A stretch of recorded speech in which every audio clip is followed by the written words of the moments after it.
Le Seigneur soit avec vous. Et avec votre esprit. Évangile de Jésus-Christ selon saint Jean. Gloire à toi, Seigneur. Avant la fête de la Pâque, sachant que l'heure était venue pour lui de passer de ce monde à son Père, Jésus, ayant aimé les siens qui étaient dans le monde, les aima jusqu'au bout. Au cours du repas, alors que le diable a déjà mis dans le cœur de Judas, fils de Simon l'Iscariote, l'intention de le livrer, Jésus, sachant que le Père a tout remis entre ses mains, qu'il est sorti de Dieu et qu'il s'en va vers Dieu, se lève de table, dépose son vêtement et prend un linge qu'il noue à la ceinture.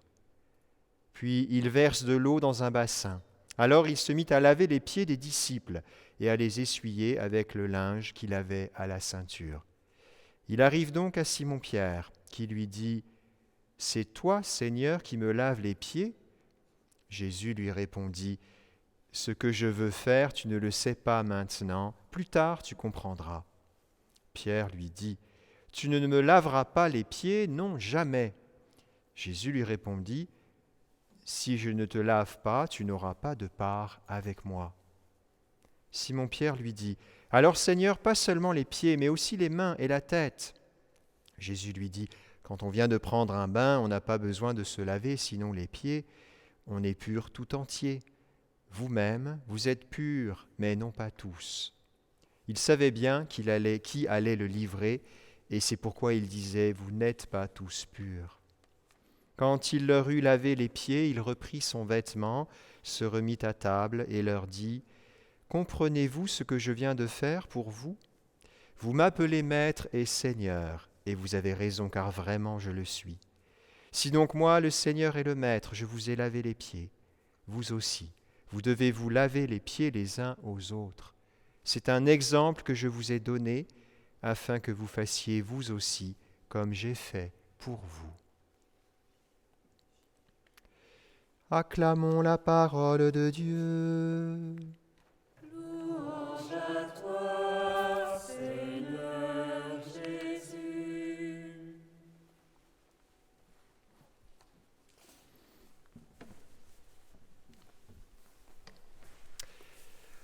Alors tout se passe à la maison, de la même manière que pour nous aussi, tout se passe à la maison.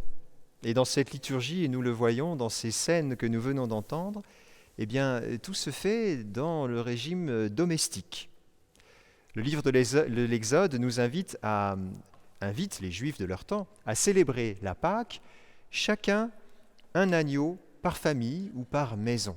C'est le début d'une grande liturgie, une liturgie domestique qui se déroule dans la famille, au sein de la famille. La plus grande liturgie juive, la Pâque, se passe à la maison.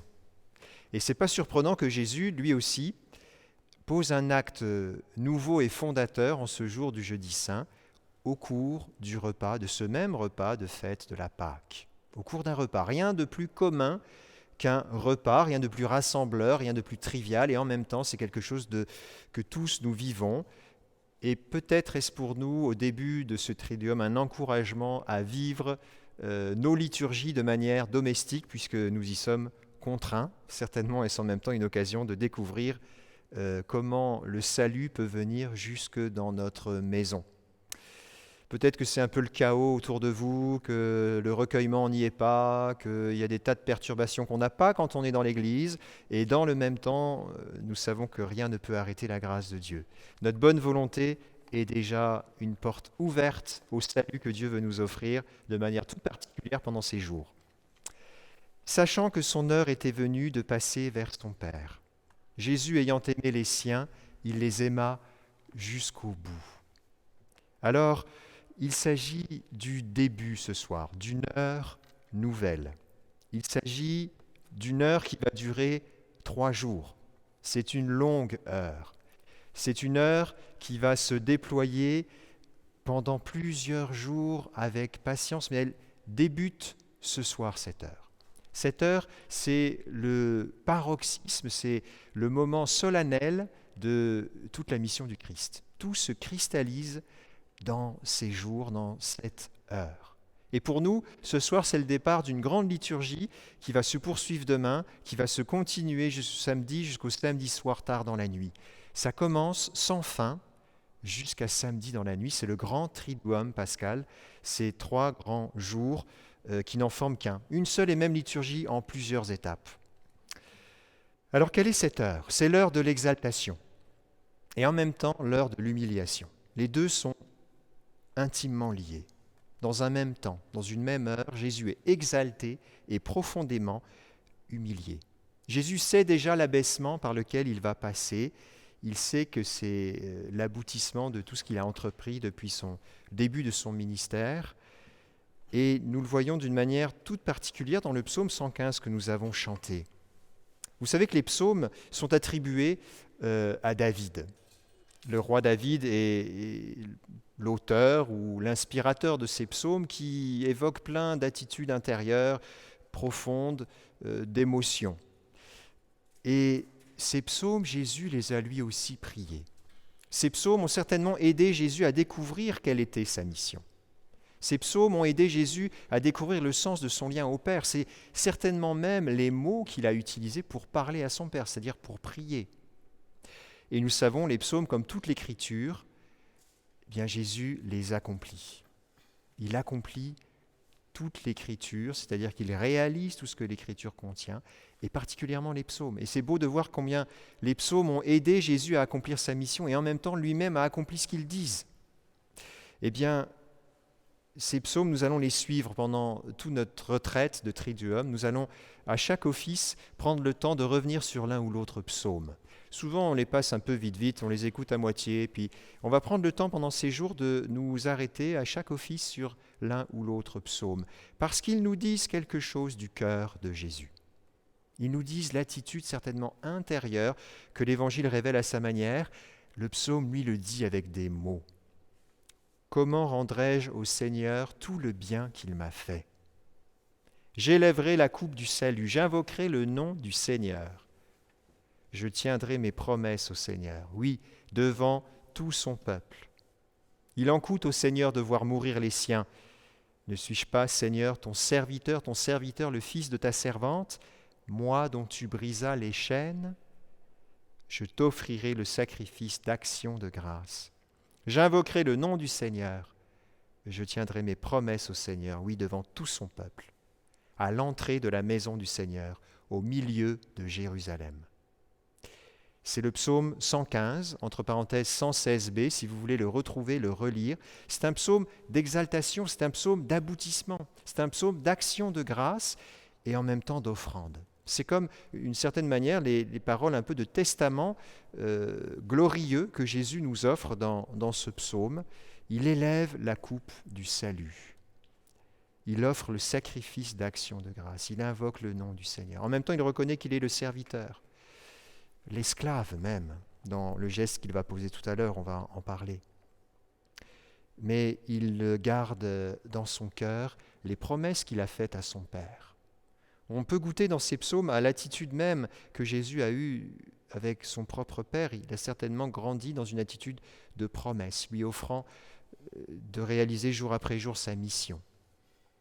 Et aujourd'hui, cette promesse, il est en train de l'accomplir. Paul Claudel, qui est un dramaturge, un poète et également un diplomate français, fin 19e et première moitié du 20e siècle, a été un grand non pas commentateur, mais traducteur des psaumes. Lui-même a vécu une conversion fulgurante. Il raconte qu'il était passé à Notre-Dame de Paris pour les vêpres d'un soir de Noël, et alors qu'il avait été élevé religieusement, et il avait comme, selon son éducation, laissé tout balader. Et ce soir-là, il est touché par les vêpres. Et il raconte « J'étais debout près du 2e pilier à droite du côté de la sacristie », il est très précis. Les enfants de la maîtrise étaient en train de chanter ce que je sus plus tard être le Magnificat. En un instant, mon cœur fut touché et je crus. Évidemment, nous avons là toute la sensibilité d'un artiste qui a été touché de manière fulgurante par le chant du Magnificat, ce chant d'action de grâce de Marie. Et il dit depuis ce jour, rien n'a jamais ébranlé ma foi. Alors pendant la Deuxième Guerre mondiale qu'il va vivre en entier, Claudel va visiter les psaumes et surtout il va les traduire. Entre 1940 et 1947, il va dans des lettres, en écrivant à des amis ou pour lui personnellement, traduire les psaumes du latin au français. Et ça va être pour lui l'occasion d'entrer en dialogue avec Dieu. Il dit ceci: « Tout simplement, je crois de toutes mes forces que c'est le bon Dieu lui-même avec qui je cause, comme on dit. Une conversation ennuyeuse quelquefois. Et tout à coup cela devient vivant, poignant, déchirant, transperçant. Je lui cause et il me cause. » Voilà un beau résumé de la manière dont il vit cette réalité des psaumes. Comment il accueille dans sa propre vie ce que les psaumes peuvent dire, et suivant les moments de sa vie personnelle, alors qu'on est en pleine Deuxième Guerre mondiale, alors qu'il y a des drames qui se vivent autour de lui, alors qu'il y a des moments plus heureux, il va choisir l'un ou l'autre psaume qui va refléter ce qu'il vit intérieurement. Il va utiliser une expression intéressante d'ailleurs pour traduire ces paroles « j'élèverai la coupe du salut ». Il traduit « j'élèverai le calice du salut ». Ou je t'offrirai le sacrifice d'action de grâce, il dit j'élèverai l'hostie de louange. Nous retrouvons là les symboles de la messe, dans lesquels se retrouve évidemment l'offrande même de Jésus, le calice du salut, l'hostie de louange. Nous allons les voir tout à l'heure, lorsque nous allons célébrer la messe. Ils sont déjà la victoire de Jésus. Mais il y a un volet un peu plus difficile dans cet évangile. Lorsque on suit Jésus sur cette dynamique, aujourd'hui, ce soir, nous sentons que nous sommes dans une phase de glorification du Fils. Mais nous savons que cette glorification passe par l'humilité, même l'humiliation, par la croix que nous découvrirons davantage demain. Et nous voyons que c'est plus difficile. Il y a un personnage dans cet évangile pour qui c'est assez difficile. C'est Saint Pierre. Nous voyons Saint Pierre qui a du mal à entrer dans ce projet de Dieu, dans ce projet divin. On l'a déjà rencontré dans l'évangile de Saint Marc, Saint Pierre qui, alors que Jésus est en train d'annoncer pour la première fois sa passion, annonce que le Fils de l'homme devra être abandonné, devra être torturé, sera mis à mort, le troisième jour ressuscitera. Saint Pierre prend Jésus à part et lui dit « Cela ne t'arrivera pas, Seigneur. » Et là, Jésus lui dit « Passe derrière moi, Satan.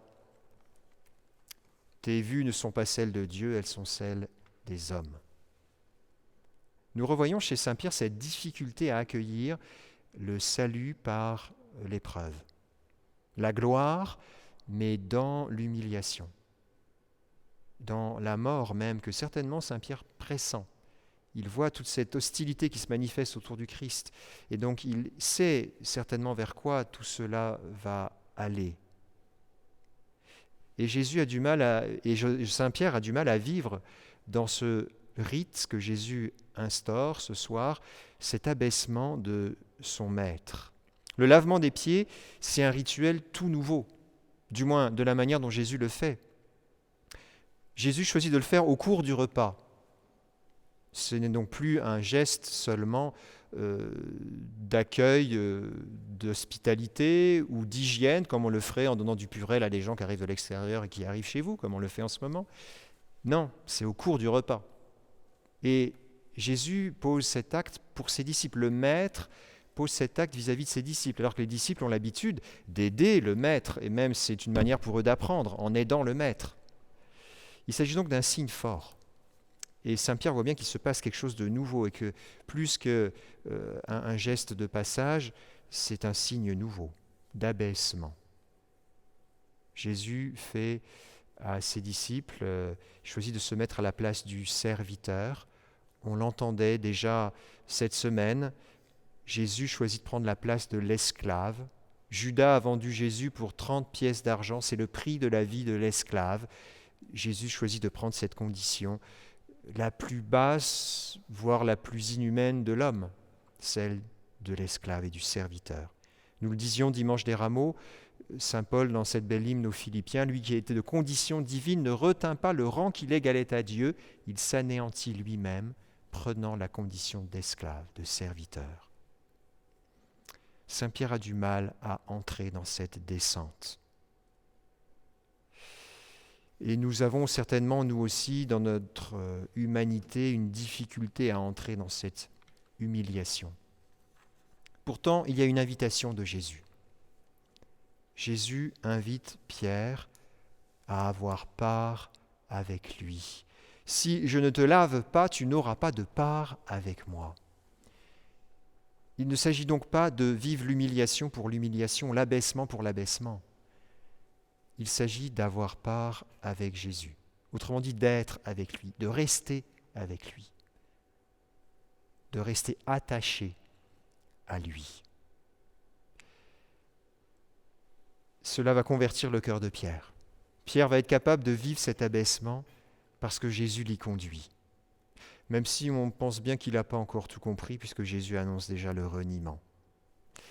Mais Saint Pierre fait déjà un passage. Il accepte de renoncer au chemin peut-être de gloire qu'il avait imaginé pour son Seigneur, peut-être pour lui-même, et il accepte de le suivre dans ce geste. Ce geste, on va le poser maintenant, non pas nous ici, mais vous, chez vous, si vous le souhaitez. On va vous inviter à vivre l'expérience du lavement des pieds comme une liturgie domestique. Entre vous, si vous avez la chance d'être plusieurs à la maison, dans la maisonnée, prenez un pichet d'eau tiède avec une eau un peu savonneuse, prenez un petit bassin, un linge pour essuyer les pieds, et lavez-vous les pieds les uns aux autres comme Jésus nous a demandé de le faire, puisque lui-même le fait pour nous dans son abaissement. C'est un geste très profond. Beaucoup disent qu'on ne prend jamais assez soin de ses pieds. Pourtant, sans nos pieds, on a du mal à faire grand-chose. Eh bien, c'est un geste par lequel vous allez prendre soin les pieds les uns des autres. Et c'est un geste à la fois humiliant et très touchant que je vous invite à vivre avec autant de recueillement que vous pouvez, même s'il y a un peu d'agitation, même si les enfants ont du mal à rester sérieux. Vivez-le avec beaucoup de charité et d'amour, autant que d'amour que Jésus a pu mettre dans ce geste. On va accompagner ce rituel à travers le chant, donc vous pourrez faire ce geste chez vous dans un esprit de recueillement. Jésus ayant aimé les siens, les aima jusqu'au bout, eh bien acceptons-nous aussi de nous aimer les uns les autres jusqu'au bout.